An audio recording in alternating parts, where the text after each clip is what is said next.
Good morning, everyone. It's moral science today. Let us read chapter 8, and the topic is active voice, passive voice. Whenever we come to know about active voice, passive voice, thought comes in our mind that whether we are going to learn a grammar chapter or what. But let us be aware about it that in this chapter, active voice suggests us about active dishonesty and passive voice suggests us about passive dishonesty.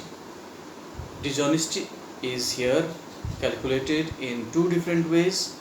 One is active dishonesty, another one is passive dishonesty. It is dishonest to tell a lie. Of course, you know that is active dishonesty. Whenever we tell a lie, that can be said as active dishonesty. But whenever we do not come forward to tell the truth, that is also dishonesty, but that dishonesty is passive dishonesty. Okay, so that is how it has been here made a comparison between active dishonesty and passive dishonesty with the topic itself, active voice and passive voice. That is what it is need to be understood it quite clearly, children.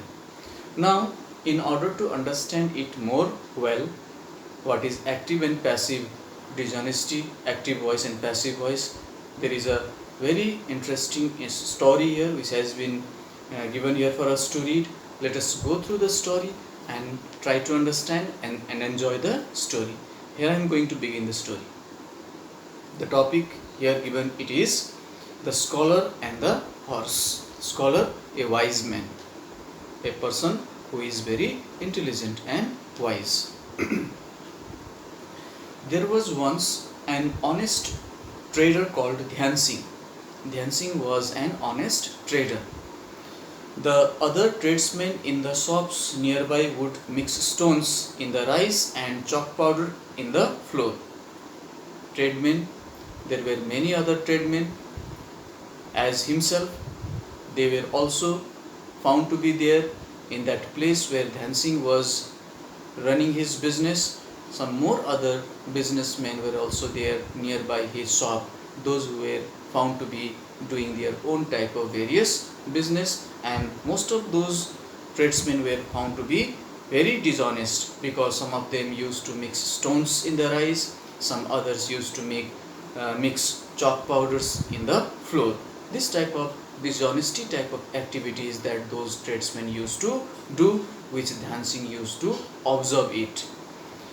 Many times Dhyan Singh tried to tell them how wrong this was.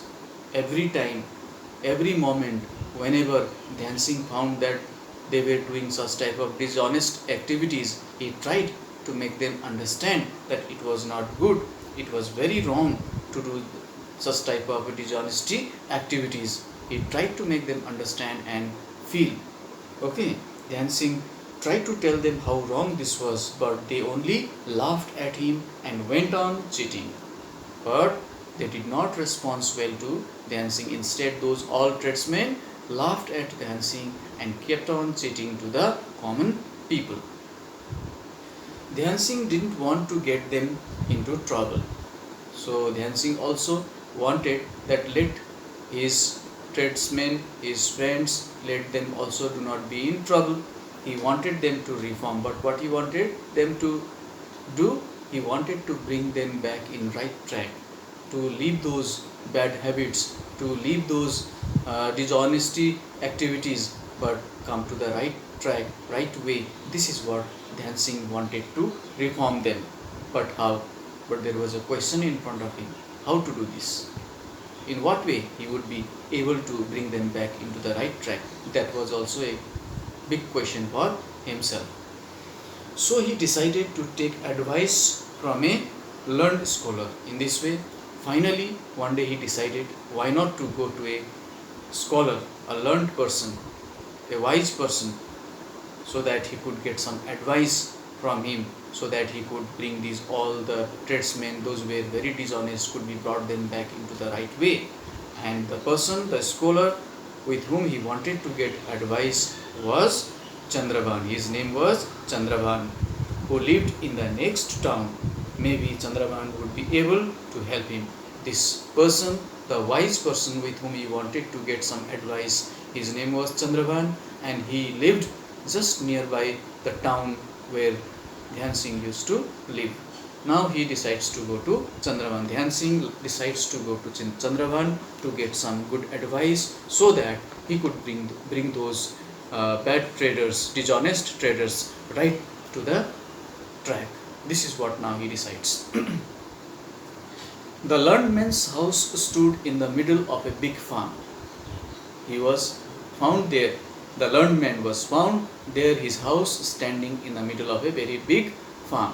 Farm means the place where the crops are grown, cultivations are done, farmlands, farmhouses. You might have heard about it, no? As he entered the farm, Dhyan Singh saw Chandravan trying to catch his horse which had escaped from the stable. No sooner Dhyan Singh happens to enter the farmland. Whose farmland? Chandravan's farmland. What he notices? He notices that at that time Chandravan was found to be very busy to catch his horse which had escaped from its stable, and he was trying his best to bring back the horse, to bring it to its living place, the stable where it used to live.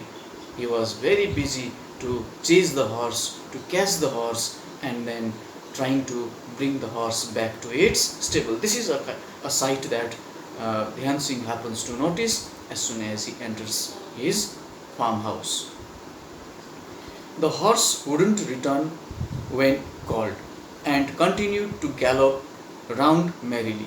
So many times Chandravan called the horse to bring it back. He called many times to it and continued, but the horse kept on galloping.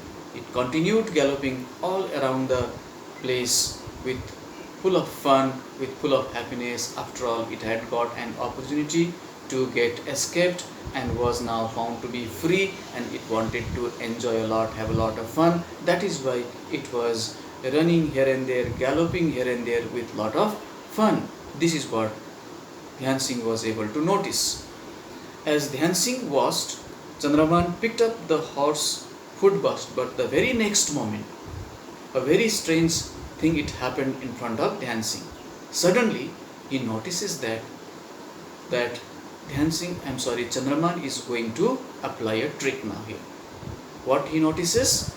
Dhyan Singh notices that Chandravan picks up a basket, a food basket in which the horse was provided its food almost every day. It was given its food every day in the same basket, that particular basket that Chandravan happens to pick up. And the horse food basket it was. Though it was empty, the scholar pretended it was full of oats. Here is the person, the wise person. Chandravan is trying to apply a kind of trick which cannot be regarded like an honest way of bringing the horse back to its stable. But still, he was trying to apply this trick in order to bring the horse back to the stable. He picks up the basket which was empty, but he pretends as if the basket was with full of food grains. And the horse, the poor horse, it believes that the basket which was picked up by its master maybe with full of food in it, and that is what its attention was now attracted towards to the basket. Though it was empty, the scholar pretended it was full of oats, food grains. The horse, deceived by the sight of the familiar food basket. The horse was familiar with its food basket. Every day it was given its food in the same basket. Now the horse was deceived because he believes that the basket is with full of food grains in it. And sight familiar food basket followed Chandravan right back into the stable. In this way, the horse now starts following the basket, and finally and ultimately it happens to reach back into the stable by a very trick, a very serious trick which was applied, which was not an honest trick, children. the trick which the master here applies, it cannot be regarded by an honest trick in a very dishonestly manner. Here the master applies the trick and brings the horse back to its stable. This is what it is here understood. How in a dishonest manner the wise man, who was one of the intelligent and the wise man in that entire locality, also applies a dishonest trick here in order to bring its horse back into its stable, which was very closely observed by whom? It was observed by Dhyan Singh. Right? This is what Dhyan Singh understand here, that how sometimes even the wise people also can use such type of dishonest means in order to carry out their works. Right? This is what he was able to understand here. As the scholar was tying up the horse, Dhyan Singh turned to leave. Now, at that moment, the master of the horse, that is no other than Chandrabhan, was busy to tie the horse to its stable. In the meantime, Dhyan Singh decides to go back, leave the place and go back to his house.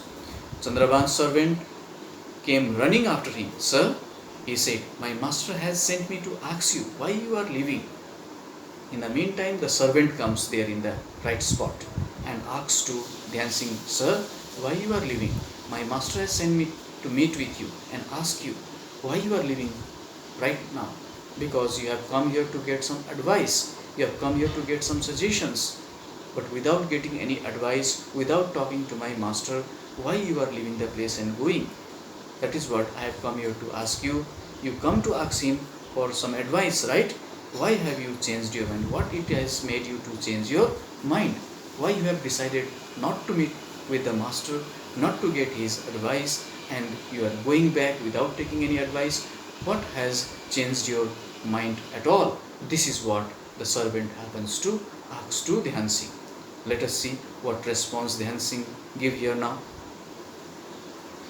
Dhyan Singh replied, I know your master is a very learned man. It's very known to me. I know it very well that your master is a very learned man, intelligent man and wise man around the total area, all the territory in this entire region. He is well known for his wisdom, for his intelligence. I am very aware about it. But I saw with my own eyes that he is not honest even with his horse. But what I have found today, although he is popular, although he is very wise, he is very intelligent, but with my own eyes today I have seen that how he sometimes do not get scared, do not get hesitated to be dishonest also, even to his horse itself. This is what I have seen with my own eyes. But I saw with my own eyes that he is not honest even with his horse, which loves and trusts him. The horse which loves him so much, which blindly trusts him so much, but how he has been so dishonest to his poor horse even. This has made me quite clear that your master is not an honest person. This is what he reveals the truth. How can I trust his advice about honesty? Then what it will make me to give more trust within myself? How can I trust that his advice which he is going to give me which is going to be very honest? How can I have trust on this? How can I get the trust? His advice would be very much with full of honesty in it. I am not very much happy with this. I am not very much satisfied with the way in which he has treated the horse in a dishonest manner.